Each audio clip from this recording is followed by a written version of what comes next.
Vincent, tu m'emmènes en plein centre-ville. Nous sommes tout près de la place Roupe et nous sommes dans une ancienne blanchisserie, dans des anciennes écuries, dans l'ancien centre Jacques Motte, dans l'ancien centre du Parti communiste. Où est-ce qu'on est? On est rue Roupe et c'est un ancien enseignant d'architecture, c'était mon professeur, qui m'a demandé d'aménager son chez-soi, oui, son appartement avec celui de son fils et puis un troisième studio. Donc il a acquis cette maison. Il a racheté cette maison. C'était un peu trop grand pour lui et sa femme et donc ils en ont fait un appartement plus deux studios. Il y a deux appartements et un studio. Et il a acquis en sachant très bien qu'il voulait déjà faire 3 unités, je crois. Alors la première chose lorsqu'on arrive dans l'entrée cochère, c'est qu'au bout du couloir, on a ce jardin qui n'était pas du tout un jardin au départ. Et donc ta première activité, c'est d'enlever la toiture pour y faire une terrasse jardin quelque part. Donc on a désengorgé l'intérieur du lot parce que toute la parcelle était construite. J'adore ça, je déteste quand on n'arrête pas de construire. Et j'aime quand on a l'impression de respirer quand même. Non, je ne comprends pas pourquoi tout le monde veut toujours construire. Parce que c'est une fois qu'on a acheté le terrain, construire, ça ne coûte pas si cher. Donc on essaie de toujours tout remplir. Mais là, on enlève. On enlève et ça permet de faire 3 logements de qualité. Alors que là, il y avait des bureaux et une grosse salle polyvalente dans laquelle ils faisaient des activités, leurs réunions. Le bout du jardin, il reste quand même un petit bâtiment, petit qui a quand même servi à faire un studio. Oui, donc tout au bout, on n'a pas démoli on n'a pas démoli la salle jusqu'au bout. On a laissé ce qui était probablement à la base déjà construit, à l'origine. Qui devait être des écuries? Peut-être des écuries, oui. Mais là, il y a une façade. On a encore recréé un petit patio derrière, tout au bout. Je ne sais pas si tu as bien vu, mais bon, si tu as été attentif, on pouvait le voir, qui éclaire une chambre, une salle de bain et puis le studio. On revient dans la maison, on voit le vieil escalier, oui, mais le vieil escalier ne mène quasi qu'à cet appartement-ci, donc l'appartement duplex en penthouse, parce que pour l'appartement des parents, là vous avez recréé un autre escalier, donc c'est une autre circulation, il y a une double circulation. Il y a la circulation commune, mais c'est vrai que dans ce cas-là, elle est commune, mais elle ne sert qu'à l'appartement tout au-dessus, puisqu'il n'y a que 2 logements. Et donc on a dû doubler la circulation du rez-de-chaussée au premier étage. Et ça, c'était quand même très compliqué, parce qu'on est dans une maison néoclassique, avec des hauteurs sous plafond très très hautes. Et quand on dessine des escaliers, dans ces maisons-là, ils sont immenses. Et là, on avait une espèce d'anomalie, on va dire, structurelle, avec des niches, etc. Et on est parvenu à récupérer cet espace pour mettre tantôt cet escalier qui vient se lever dans une niche, tantôt un feu ouvert, les cheminées et les bibliothèques de Patrick, qui a énormément de livres. C'est justement ça, je pense, le geste le plus important, je pense, dans cette rénovation. C'est que si on regarde bien le mur du jardin, qui continue de biais, vous avez remis le mur un peu plus droit, mais ce qui permet de loger pas mal de choses. Et ce qui est formidable, c'est que ça récupère plein d'espace pour faire monter l'escalier. Oui, je ne sais pas si c'est vraiment un geste. Pour moi, c'est plutôt de l'opportunisme. Il y a de l'espace et on l'utilise. Et on vient mettre cet escalier, un petit vide pour créer un petit peu de lien entre ces 2 niveaux. Et puis toutes les bibliothèques. C'est plutôt très très pragmatique comme intervention. C'est une maison classique bruxelloise ici ou néoclassique, classique, je ne sais pas comment dire. Donc classique, si elle est classique dans le sens elle est commune, non, mais elle est donc néoclassique, c'est plutôt 1850. Donc oui, c'est le centre de Bruxelles, il y a pas mal qui est de cette époque-là. Les couronnes, on est plutôt au début du XXe siècle ou fin XIXe, donc elle est néoclassique, donc 1890. Ça veut dire quoi? Ça veut dire qu'il y a un bel étage et puis un plus petit étage au-dessus?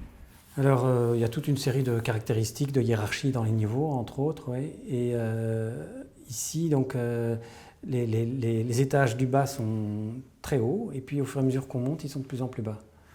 Alors, jusqu'à arriver en fait ici où quelque part on est sous les combles et il a fallu discuter avec les instances administratives et les monuments et sites, etc. pour essayer de remonter pour faire un vrai étage ici. Alors comment est-ce qu'on fait ça? Est-ce qu'on doit marquer la chose? Est-ce qu'on doit le faire en retrait de la façade? Est-ce qu'on doit le continuer comme s'il avait toujours existé comme ça? Que dit l'architecte? L'architecte, il dit qu'il n'y a pas de règle. Oui, d'accord. Et donc chaque situation est particulière. Ici, en tout cas, nous, on ne voulait pas marquer, parce que quand on rehausse une façade de 1 mètre, sur quelque chose qui a déjà tant de caractère, cette façade néoclassique, aller remettre ce qu'on nous avait demandé à l'urbanisme au départ, c'était de marquer notre intervention avec quelque chose de contemporain. Je crois que c'était vraiment pas quelque chose qui était judicieux de faire. Et donc nous, on a préféré être dans un vocabulaire beaucoup plus en retrait. Donc l'œil non averti ne voit pas qu'il y a eu l'extension de cette façade. Donc on a conservé cette hiérarchie. Il y a quelques petits indices qui nous permettent de voir que ça a été rehaussé, mais qui sont très très ténus. Les trous de boulin ne sont pas au milieu des fenêtres, je te montrerai tout à l'heure. Mais ils restent en bas parce qu'ils étaient à la moitié de la fenêtre d'origine. Voilà, c'est des petits indices comme ça qui nous permettent de voir qu'il y a eu une extension. Comment est-ce que tu appelles je sais pas comment est-ce qu'on appelle ça, moi, les écussons que l'on voit sur les façades néoclassiques? Donc ce sont les trous de boulin. Et ça sert à quoi les trous? Alors à la base, on pouvait les enlever et mettre les échafaudages pour travailler sur la façade. Ça sert qu'à ça? Donc ça sert à... Et après, ce sont des décorations qui restent et qu'on bouche. Parce qu'on a ça sur toutes les façades. Pas sur toutes les façades, mais pas mal de façades néoclassiques, oui. Ah oui, c'était à ça. Ouais, et puis, trous de boulin. Les trous de boulin pour pouvoir repeindre les corniches, etc. Pour pouvoir, voilà... et maintenant, c'est toujours utilisé? Non. Quand on fait des échafaudages? Non. Non, on ne peut plus. On ne peut plus suspendre les échafaudages aujourd'hui. Donc on est obligé de les poser. Donc la législation a changé et donc ces trous de boulin n'ont plus de raison technique. Quel est l'élément important que tu voudrais encore mettre en avant? Alors ce qui est peut-être assez amusant, c'est qu'on voit que dans un même bâtiment, on a 2 ambiances qui sont très différentes. Hein. Le duplex du bas pour Patrick, dans un langage plutôt assez classique.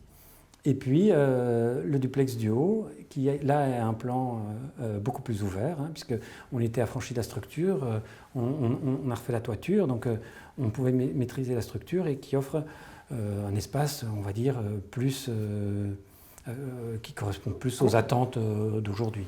Contemporain, style loft, quelque chose comme ça. Alors qu'en bas, on est rythmé par les murs porteurs. Voilà, c'est ça, oui. Et alors peut-être...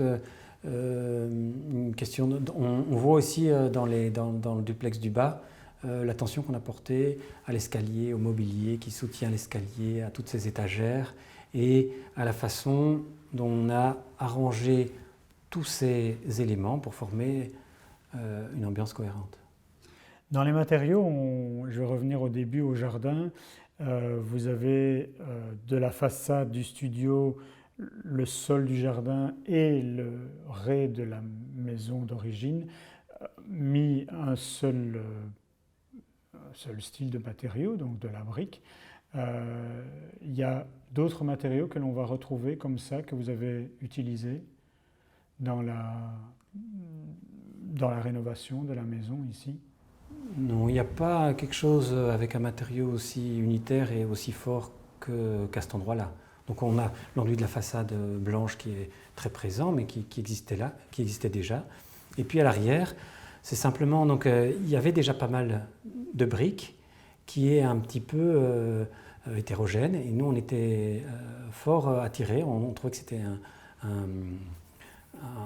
que l'esprit du lieu était assez fort. Et on a simplement complété en remettant une couche de briques, comme il y avait déjà 3-4 sortes de briques, on a remis une quatrième, mais on voit maintenant que ça crée un espace avec la végétation, plus cette brique qui vient comme une toile de fond, avec les plantes qui viennent en vert sur le rouge brun de la brique.